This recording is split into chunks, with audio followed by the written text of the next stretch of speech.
Welcome, everybody, to a special edition of All In with Art Stapleton, a New York Giants podcast brought to you by NorthJersey.com and The Record. I'm your host, Art Stapleton, and, well, Black Monday was Black and Blue Monday for a lot of teams around the NFL, but for the New York Giants, they wrapped up family business all in one day. We are coming to you on Tuesday morning, and I don't want to say I told you so because I'm not that kind of guy, and it's certainly not a victory lap. But as predicted on this show, as I told you throughout, as I go all the way back to September in week 3, you can check the receipts on X. It was a spoiler. Brian Daboll and Schoen would be back for next year. They weren't going anywhere. Now, I agree. There had been some times where it certainly seemed to be touch and go. But John Mara put out the statement Monday morning and then came out into the field house and spoke to reporters. And as you've seen the video, I kind of found myself in the background behind John Mara trying to get a question in. We'll get to that in a second. I'll set the scene for you, let you know what was going on there. But the offseason begins for the New York Giants. 3-14 is over. The 100th season is over, and now we move into year 4 for Joe Schoen and Brian Daboll. I know there are a lot of questions. I know there are a lot of upset fans who are frustrated with this franchise, and you know what? That's understandable. But I think we have misplaced anger here, and that anger and frustration is getting in the way of truly rational thought, the way things are. You know, just because someone disagrees with you doesn't mean that they're on the tank or on the take, or vice versa. Just because you disagree doesn't necessarily mean you have an agenda. Things are what they are right now with the New York Giants. No one is throwing a party. No one is putting a banner up in the stadium. But this is where we're at right now, and I think it was the right move. I think the Giants should not have split the baby and let one or the other go. I think it was both or none. I think they made that mistake back with Pat Shurmur and Dave Gettleman. I wrote that at the time for all of those who say that I am not critical of the organization. I wrote it at the time and talked about it when I went on radio shows or what have you. And this is where we're at. So what's happened is history to learn from, but now you move forward and you try to figure out how you're going to get better. We'll go Mara, Daboll, Schoen, which Daboll really didn't say much yesterday, but I'll give you my rationale and reasoning as to why I believe they took the tack that he did. And then we'll look ahead a little bit and wrap this one up. And then obviously Paul Wood and I will do as many all-ins as we can over the next month or so. We'll figure out. We're not going to stick to a weekly schedule because of things that are going to happen with the Giants. And also we need a little bit of a break. We want to keep it fresh for you and for our coverage, but we'll see what we can do. So let's start off with John Mara and getting called into the field house to have John come out after his statement popped up on social media. I think it was around 8:30 or so. The Giants had a team meeting at 8 o'clock, which you knew because I told you on Sunday night, and Brian Daboll told us in the press conference after the game in Philly. And then, you know, talking to some of the players in the locker room. Don't mind that. That's John Mara calling me. I'll get that in a little while. But anyway, the reality for the players is that they found out when we found out.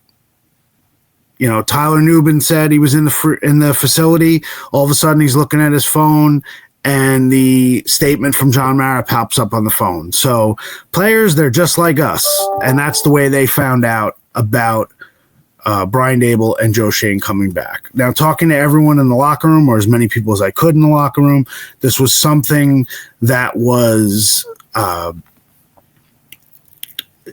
expected because I don't believe that the locker room was as splintered as some would allow you to believe. I do think those who know the business knew that they needed to be prepared for anything, which I think they were. But that's kind of how it came down with the players. So from our perspective, we went into the locker room interviewing players with the notion that Brian Daboll and Joe Schoen were coming back. But we had not talked to John Mara yet, or Brian Daboll, or Joe Schoen, and we didn't know if we would talk to any of them yesterday. But we go through the locker room. The locker room is close to the field house. So when the locker room period ended, we were told by Giants PR to go into the field house. We weren't sure if it was going to be Joe Schoen or Brian Daboll, but it ended up being John Mara. So we have a little crowd like you guys see scrum. There are different things as far as the media goes. There are scrums, which we would call it, either crowded in front of lockers or in front of people who are just kind of standing there. So the way it happened is that Jen Escalante, one of the members of Giants PR, she was kind of standing in for John Mara, and then the entire group kind of assembles around her. Cameras kind of take their space up, and then reporters are trying to figure out where they're going. I was in the right spot, right? That would have been in front of Jen, but waiting for John Mara. And when John Mara came in, the entire group swarmed forward. And because I wasn't looking to throw elbows at that time, regardless of what some of you may believe in my changed personality or aggressiveness, so I kind of got squeezed out a little bit. And halfway through the interview, I got tired of shouting questions to John that were not being heard. And, in those situations, it's not a formal press conference. So people are not calling on you to answer questions, which is fine. You can handle scrums are fine. Media scrums are fine. But that was when I decided to kind of wander around the back and to try to get closer to John Mara, knowing that if I sidled up next to him, I'd have a much better chance of asking my question. And those of you who've pointed it out have seen me on social media in that video, seeing me in the back. I did not just arrive in the field house when it happened. I was there the entire time.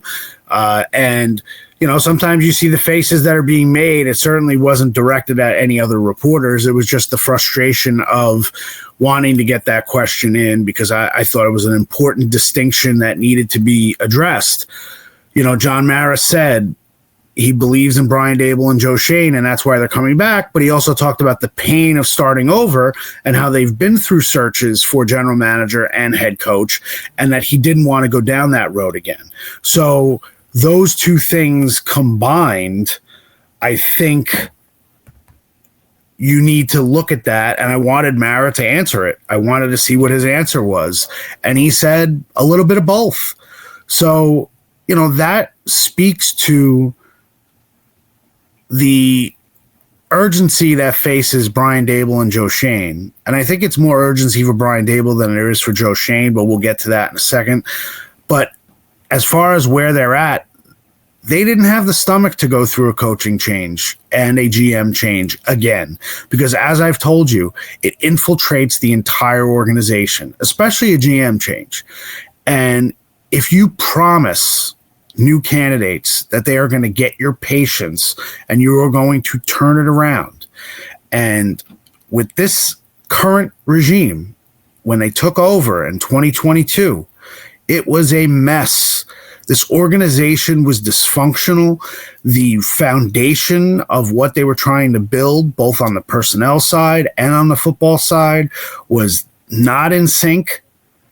And there was a lot of work to do. And I've written this and I've told you this.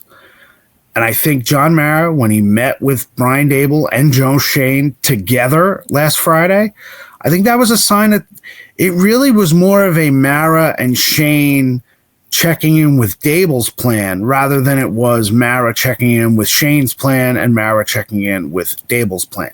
Now, they were separate, and I think that is certainly an important distinction, that he would have separated Brian Daboll and Joe Schoen if they were dysfunctional, as some have claimed, and if they were lost or didn't have a clue. But I believe that they look at that relationship still and say it's a good working relationship. It's a good personal relationship beyond that. But you know what? The guys can get together all they want, but if the football is not good, okay, good job. You guys are buddies. You guys can go hang out because we're going to fire you both. I think that was potentially on the table. I don't think it happened. Now, listening to Joe Schoen yesterday, listening to what John Mara said, Joe Schoen said his confidence in coming back never wavered. I truly believe that they looked at it and said the bigger rebuilding job had to be done on the personnel side, and that was Joe Schoen.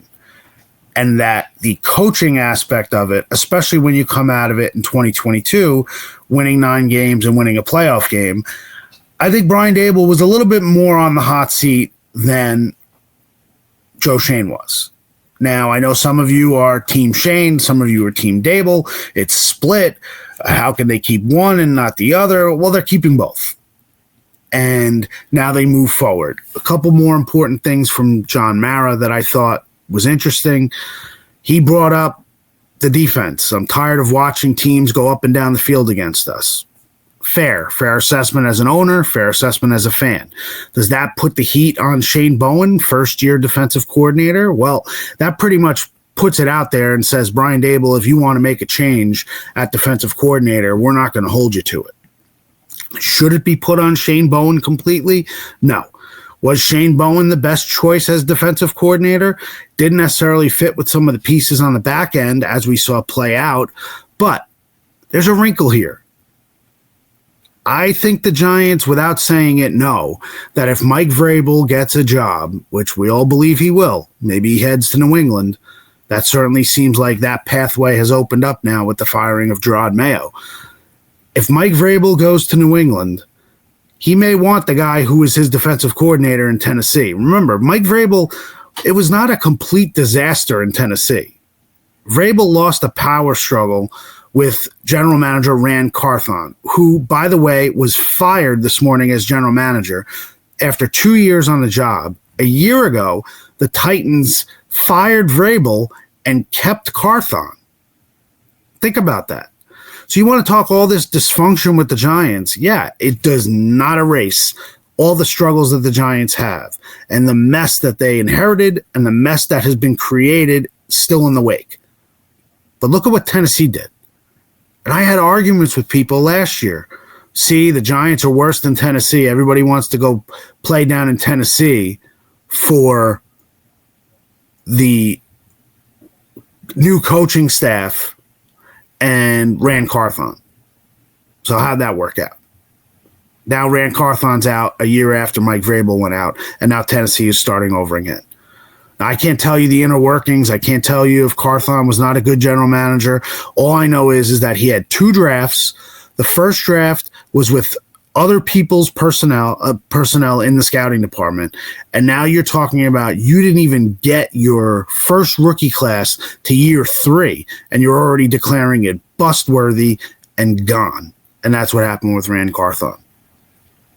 So I will fight people as far as the general manager goes, the idea that the general manager needs more time than the coach.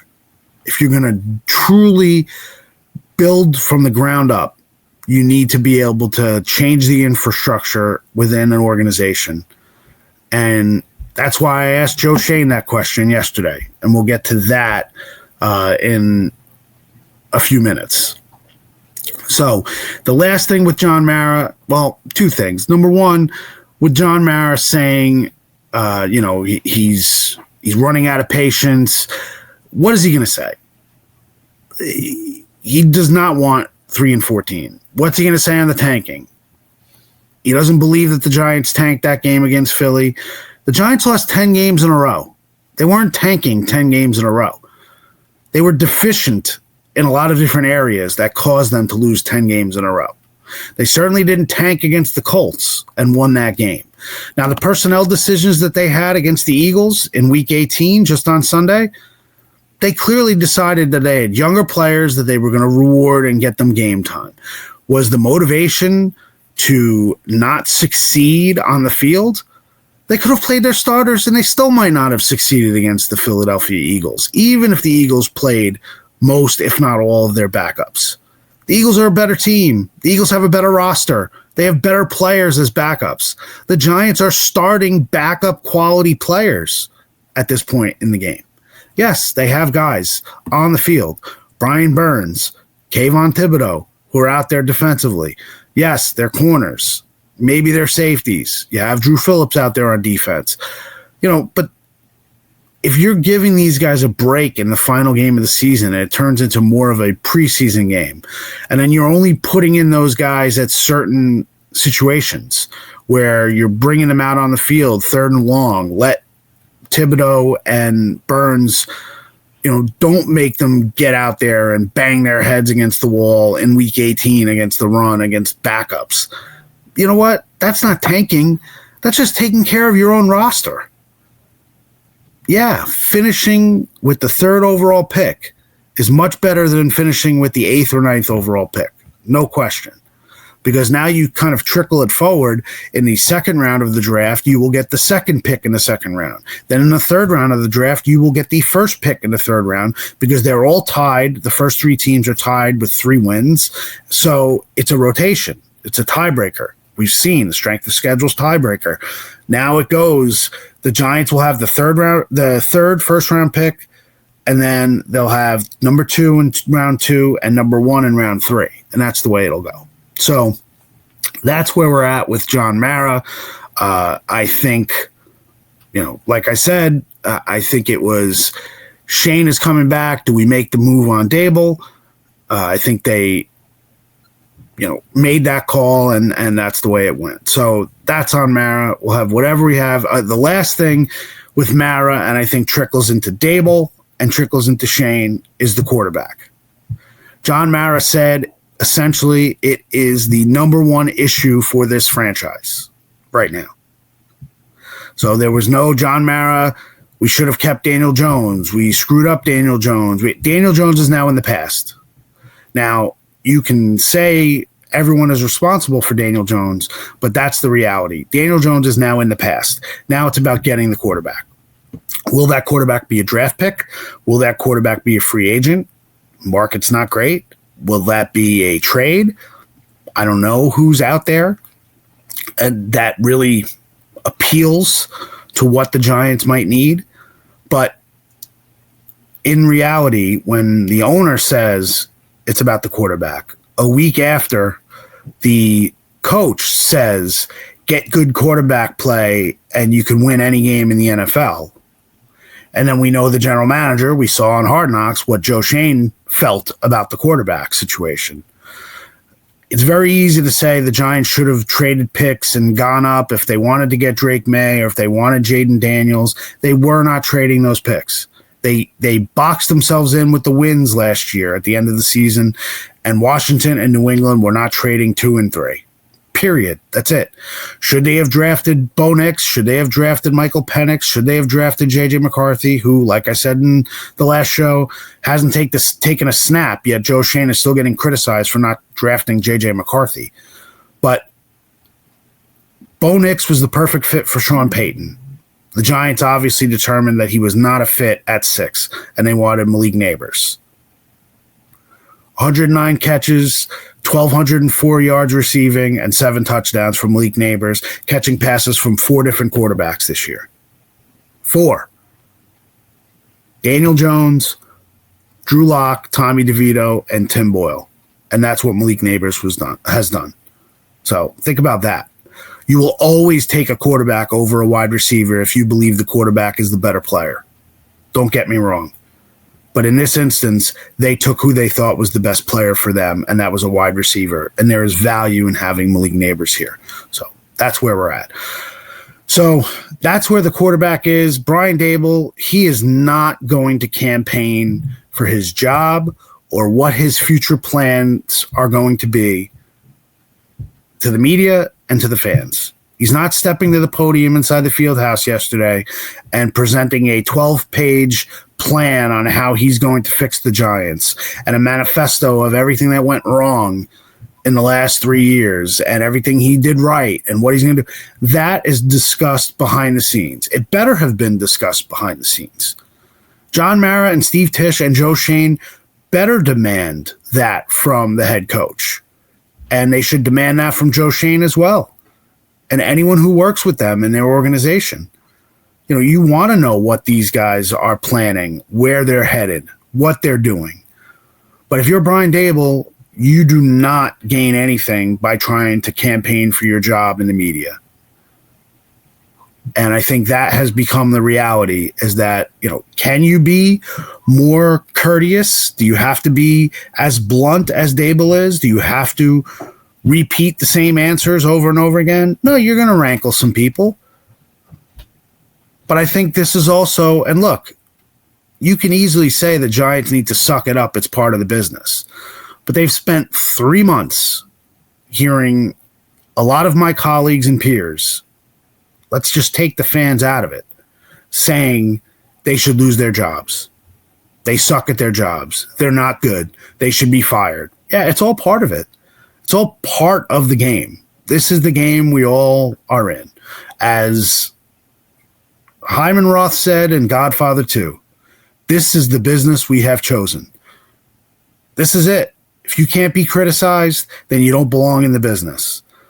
But by the same token, if Brian Daboll had come out being all cordial yesterday and giving flowing answers, people would have looked to that situation and said, wait a minute, now Daboll is going to be all friendly with the media? Boy, this must be his victory lap.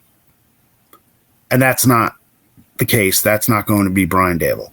So that's where Daboll is. Do we see changes on his staff? Personally, as I said with Shane Bowen, they're going to let that happen. Now, look, they're not going to sit around and wait for 3 weeks. If they're going to make changes and see if Mike Kafka gets another job or see if other coaches wanted to leave their staff, they're not going to sit around and wait. But it's pretty good idea that Mike Vrabel is going to get a job sooner rather than later. And then if Mike Vrabel comes to the Giants asking if Shane Bowen can interview to be his defensive coordinator, well, then you let it happen and you don't stand in the way. There's no reason to fire Shane Bowen. If you fire Shane Bowen, now he's on your dime. Now he goes somewhere else and you're paying him. Why would you bring that on to yourself? Be patient. Be patient and see how things play out. Same thing goes for Kafka and anyone else on the staff, really. You have to see how this first week plays out and then move forward and go with your plan. So as much as, look, John Mara is not going to come out and say, there needs to be changes, but to hear him talk about the defense, you can see that he was not happy with how things played out defensively with the Giants. And the play calling for Brian Daboll, to me, it doesn't matter who brought it up in the meeting. I know we've gone back and forth now. John Mara said he brought it up. Brian Daboll in the meeting said he brought it up to John Mara. The reality is John Mara's at every practice, or just about every practice. I'm sure they had that conversation all season long. Dave, you sure it's the right move for you to call plays? You guys are averaging 14 points a game. Is this really the right move? The owner should be criticizing the head coach for that. That's not meddling. That's doing your job. That's caring about your franchise. So by the same token, the guy who signs the checks is going to question his employees. But then we're expecting the guy who signs the checks to make moves because guys rent planes and fly them over MetLife Stadium. Let's be consistent with our criticism here. If John Mara wants to make changes or suggest changes or question a coach as to why things are happening, you've got 3 wins. You have no leg to stand on in terms of what you did and what you didn't do. And I think that's kind of what Mara said yesterday. He said, because we stunk, the team was not good this year. No one's saying they were great. No one's looking to put a 14-loss banner up at MetLife Stadium.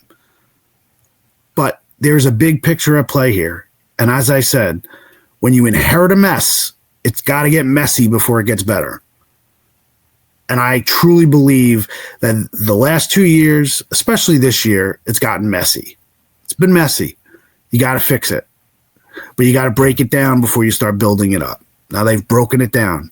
Now they got to start building it up. And if they don't, they'll be held accountable.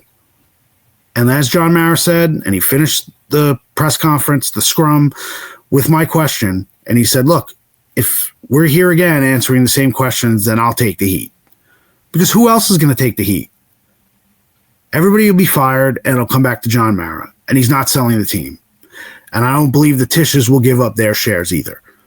This is a family business. So how do you settle family business? Sometimes it's ugly. Sometimes it's honest. Sometimes it's brutally honest. And it's not easy. And sometimes people disagree with the moves you make. But at the end of the day, I go back to Godfather again. Tom wasn't a wartime concierge. Sonny just wasn't a good Don. And at this point, John Mara believes that he has two people who are in the right position and have a vision to get them from where they are now, which is not good, to where they need to be. And I think that's why they're still here. So let's get to Joe Schoen. And the biggest part of Joe Schoen, I believe, is the pressure on Joe Schoen to make moves and to succeed, to make sure that Joe Schoen doesn't go all Jerry Reese in 2016 and spend money like it's, pumping out of a faucet at 1925 Giants Drive and make moves in free agency and sign older players and try to figure out what they can do to just win 7 games. And Joe Schoen said, I am not going to make Hail Marys for self-preservation. And I believe that. Why? Because back in March, if Joe Schoen thought his job was in jeopardy and he knew the owner wanted to keep Saquon Barkley, all he would have had to do was match that offer that the Eagles gave him, and Saquon Barkley would have stayed a Giant. But Joe Schoen held true to his conviction and has taken plenty of heat since then. Some necessary, some unnecessary. Because he made the deal that he said, you know what? We know we would have been a better team in 2024 with Saquon Barkley. But in 2025 and 2026, when we're still paying him and he's still on the books, we don't know how a 29-year-old running back is going to hold up. A 29-year-old running back who was running for most of his 6 years behind a bad line and who has had injuries. And year one, Joe Schoen looks like an idiot. He does, if you're just judging it by year one. Saquon Barkley ran for over 2,000 yards. He's got the Eagles, number 2 seed in the NFC. He is the face of the Eagles with Jalen Hurts. And if the Eagles go on to win a Super Bowl and he's standing there holding the Vince Lombardi trophy, well, guess what? It's not going to be a good day for Joe Schoen because people will continue to pile on him. But that decision was made based on Saquon at 28, Saquon at 29, not just as Saquon for this season. But nobody wants to hear that. So that's the reality. So you have to hope and trust that John Mara will watch Joe Schoen do the job that he has him here to do and not compromise the future because he thinks that he has to win a certain number of games and get into the playoffs against a brutal schedule now, the way it looks like. Okay? I'm tired of that stuff. I really am, because we don't learn our lessons from year to year. And look at the schedule. Yeah, the schedule is loaded next year. It's going to be great for a lot of season ticket holders because they're going to be able to sell their tickets at home with all the home games that are coming in, the Chiefs, the Chargers, all these good teams that are coming here. San Francisco is playing the Giants because they finished in last place this year. So, yeah, we look at the 49ers and say, well, they're a Super Bowl contender. Let's see where they're at next year. Let's see who their quarterback is. What if they overpay Brock Purdy and he's just an average quarterback? What if their guys don't come back from injuries as well as we think they're going to? Brandon Ayuk, the injured. Deebo Samuel, we'll see how he is next year. I mean, so the reality is that right now, if they had to play that schedule with these teams the way they're constituted, they'd be in trouble. But that's not how seasons play out. So we'll see how that season plays out next year, where those teams are at. And if the Giants struggle, and if they win 3 games again, and their draft was not great, and they picked the wrong quarterback and all that stuff, well, then we'll be discussing coaching search and GM search, and the Giants will have to blow it up. I'm not ready to say that's where they're going to be. Because, as I said, I'm mint chocolate chip ice cream. I'm middle of the road. I'm not going crazy, and I'm not going plain. I'm trying to keep it straight, and this is where we're at. So, one other thing, I did not answer the question from last show from Eric Stanson, so I wanted to answer that question. He asked about Kayvon's 5th-year option, and the Giants in May will have Kayvon and Evan Neal that they'll have to decide on their 5th-year option. They are not picking up Evan Neal's 5th-year option. I do believe they will pick up Kayvon Thibodeau's 5th-year option, if nothing else, because they saw what happened with Daniel Jones.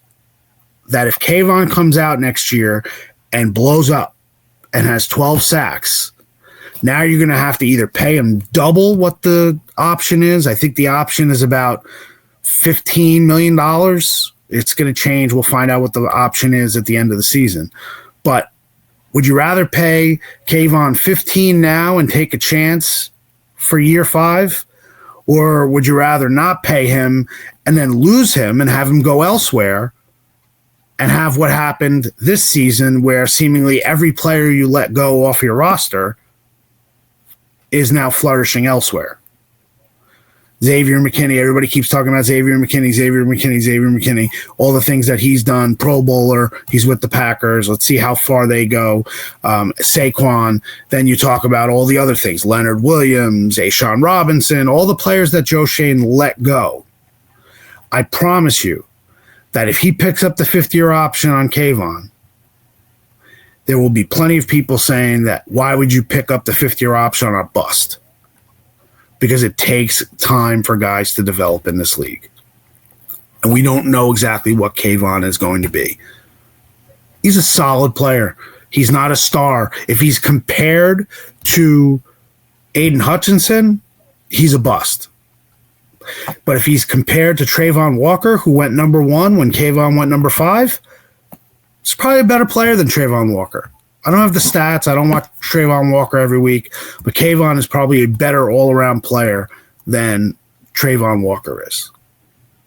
And Jacksonville Jaguars, by the way, are now blowing things up on the coaching end of things. They're keeping their general manager. So that general manager took Trayvon Walker instead of Aiden Hutchinson. Boy, how would have that worked out if Aiden Hutchinson was in Jacksonville?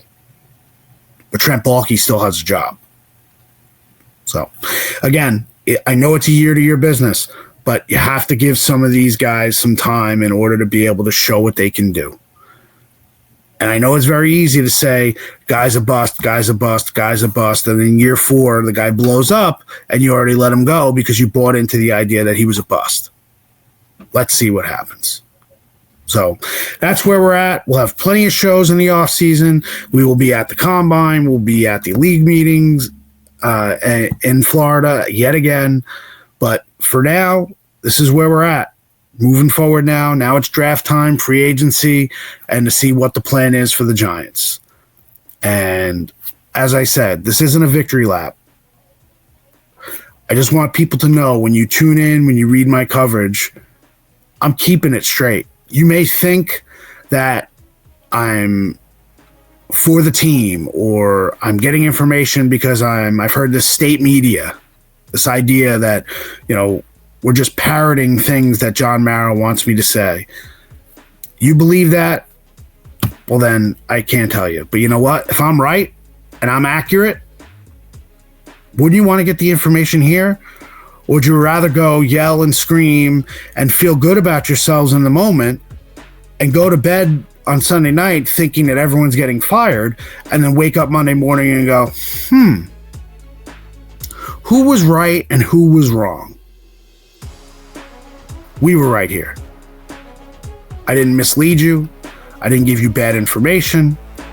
I told you what I thought was going to happen. and it happened. So now we move forward. Hopefully you move forward with us. You stay all in.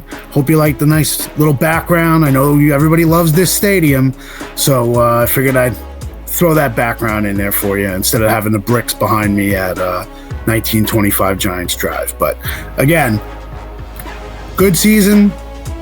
A lot more to come. We'll see where we go from here. So for Paul Wood, I'm Art Stapleton. Appreciate you always being all in. We're all in too.